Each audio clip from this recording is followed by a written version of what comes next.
100 வருஷத்துக்கு ஒரு தடவை ஆகாயம் பளபளன்னு ஜொலிக்கும். அந்த மாய இரவில் பொன்னால தீச்சுடர் மாதிரி நட்சத்திரங்கள் மழையா பொழியும். அந்த நட்சத்திரங்களை எரிஞ்சு போறதுக்கு முன்னாடி பிடிச்சு வைக்கணும்னா ஆகாய தேவதைகளுக்குத்தான் கடமை. மேகங்களுக்கு மேலே ஒரு அற்புதமான ராஜ்யம் இருக்கு. அங்கதான் ஆகாய தேவதைகள் இருக்காங்க. எல்லாருக்கும் வெள்ளி இறக்கைகள், ஒளி பொருந்திய கண்கள், மனசு நிறைய நட்சத்திர தூசு. அழகு, வேகமா இரவு வானத்துல சந்திர ஒளி மாதிரி பறந்து திரியுவாங்க. அவங்க கிட்ட ஒருத்தி இருந்தா லூமா, ராஜ்யத்திலேயே சின்ன தொண்டொன தேவதை.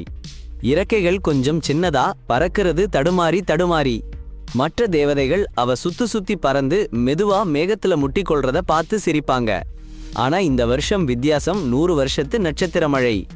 எவ்வளவு திறமையானவங்க இருந்தாலும் எல்லா தேவதைகளும் உதவிக்கு வர சொல்லி கூப்பிட்டாங்க.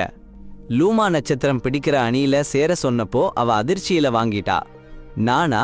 அவ சொன்னா, நான் சரியா காத்துல தங்க முடியாது. தேவதைகளோட புத்திசாலி தலைவி எல்டர்ஸ்ரா சாந்தமா தலையாட்டினாங்க. மனசுல உறுதியா இருந்தா சின்ன இறக்கைகளும் கூட தொலைவ போக முடியும். அந்த இரவுலேயே நட்சத்திர மழை தொடங்கிடுச்சு. ஆயிரக்கணக்கான ஒளி பொருந்திய நட்சத்திரங்கள் வானம் முழுக்க பறந்து விரிஞ்சிச்சு. ஃபேரிங்க கிரிகிருன்னு சுழன்று ஆடினாங்க. ஒளிரும் வலைகள்ல நட்சத்திரங்களை பிடிச்சு மேகத்தால சொக்கன்னு பஞ்சு மெத்தையில பாதுகாப்பா வச்சாங்க. லூமா முழு வீச்சுல முயற்சி பண்ணா.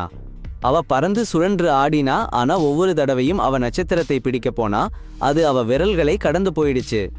ஒன்னு அவ சிறகை சுட்டு போகும் அளவுக்கு அருகிலேயே வந்துடுச்சு. சடக்குன்னு ஒரு அதிர்ச்சி வானத்தை அதிர்ந்தது.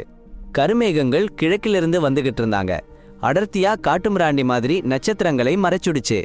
இது புயல் மூட்டம்னு எல்டர் சொல்றா கத்தினாங்க. நமக்கு நட்சத்திரங்கள் விழறத பார்க்க முடியாதுன்னு ஆயிடுச்சு. எல்லா ஃபேரிங்க பதற்றம் அடைஞ்சு கருமேகத்துல பறந்துட்டு இருந்தாங்க. வெளிச்சம் இல்லாம சரியான நேரத்துல நட்சத்திரங்களை அடையாளம் கண்டுபிடிக்க முடியல. லூமா தொங்கிக்கிட்டே இருந்தா, இதயம் அடிச்சுக்கிட்டே இருந்துச்சு. அவளாலும் ஒண்ணுமே பார்க்க முடியல. ஆனா அப்புறம் ஒரு டியா, ஒரு நெருப்பு சுடர் மாதிரி அவ மனசுல எரிஞ்சிச்சு. லூமா கண் மூடிட்டு கேட்டா. அவ எப்பவுமே வேற ஃபேரிங்களை விட சத்தத்திற்கு அதிக உணர்வு கொண்டவ.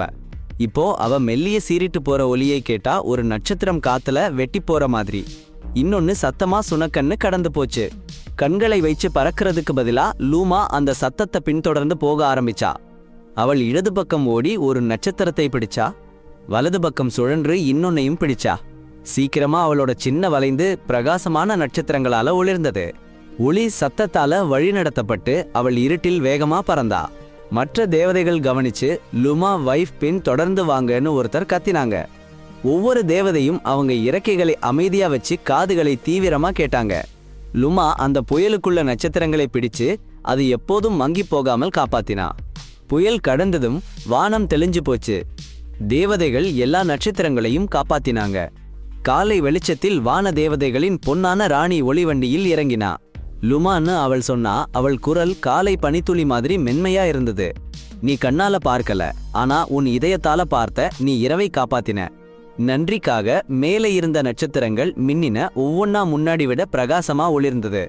அந்த நாளிலிருந்து லுமா அந்த தடுமாறும் தேவதையா இல்லாம லுமா கேட்பவள், இருட்டில வானத்தை பிரகாசிக்க கற்றுக் கொடுத்த தேவதையா அறியப்பட்டா. ஒவ்வொரு 100 வருஷத்துக்கும் நட்சத்திரங்கள் மீண்டும் விழ ஆரம்பிக்கும் போது புதிய தலைமுறை தேவதைகள் ஒளியின் மென்மையான சலசலப்பையும் லுமாவின் எதிரொலியையும் கவனமா கேட்கிறாங்க.